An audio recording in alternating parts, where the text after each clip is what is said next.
ഗുരുവായൂരപ്പനെ തൊഴുത് പ്രാർത്ഥിച്ച് Reliance industries chairman Mukesh Ambani. Devaswom ആശുപത്രി നിർമ്മാണത്തിന് ആദ്യ സഹായമായി 15 കോടി രൂപ കൈമാറി. അരമണിക്കൂറോളം ഗുരുവായൂരിൽ ചെലവഴിച്ച ശേഷമാണ് അദ്ദേഹം മടങ്ങിയത്.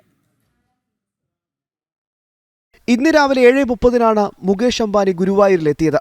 ശ്രീകൃഷ്ണ കോളേജ് മൈതാനത്ത് ഹെലികോപ്റ്ററിൽ വന്നിറങ്ങിയ അദ്ദേഹം റോഡ് മാർഗം തെക്കേ നടയിൽ ശ്രീവത്സം അതിഥി മന്ദിരത്തിന് മുന്നിലെത്തി.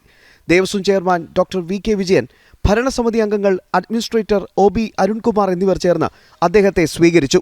ദേവസ്വം ചെയർമാൻ അദ്ദേഹത്തെ പൊന്നാടയണിയിച്ചു. തുടർന്ന് തെക്കേ നടപ്പന്തലിലൂടെ കിഴക്കേ ഗോപുര കവാടത്തിലെത്തി. പൊതു അവധി ദിനത്തിൽ സ്പെഷ്യൽ ദർശന നിയന്ത്രണമുള്ളതിനാൽ 25 പേർക്കായി ശ്രീകോവിൽ നെയ്വിളക്ക് വഴിപാട് ഷീട്ടാക്കിയാണ് മുകേഷ് അംബാനി ക്ഷേത്രത്തിൽ പ്രവേശിച്ചത്. നാലമ്പലത്തിലെത്തി ഗുരുവായൂരപ്പനെ കണ്ട് അദ്ദേഹം തൊഴുതു പ്രാർത്ഥിച്ചു. സോപാനപ്പടിയിൽ കാണിക്കയർപ്പിച്ചു. മേൽശാന്തിയിൽ നിന്ന് പ്രസാദവും ഏറ്റുവാങ്ങി. Devaswom chairman doctor VK Vijayan, ഭരണസമിതി അംഗം ശ്രീ മനോജ് എന്നിവർ ദേവസ്വത്തിന്റെ നിർദ്ദിഷ്ട മൾട്ടി സ്പെഷ്യാലിറ്റി ആശുപത്രിയുടെ രൂപരേഖയും ആനകളുടെ പരിചരണത്തിനായി ദേവസ്വം തുടങ്ങാൻ പോകുന്ന ആധുനിക മൃഗാശുപത്രിയുടെ പദ്ധതി രേഖയും മുകേഷ് അംബാനിക്ക് സമർപ്പിച്ചു. എന്ത് സഹായം നൽകാമെന്ന് പൂർണ്ണമായ സഹകരണം അദ്ദേഹം വാഗ്ദാനം ചെയ്തു. ആശുപത്രി നിർമ്മാണത്തിനായി 15 കോടിയുടെ ചെക്കും കൈമാറി.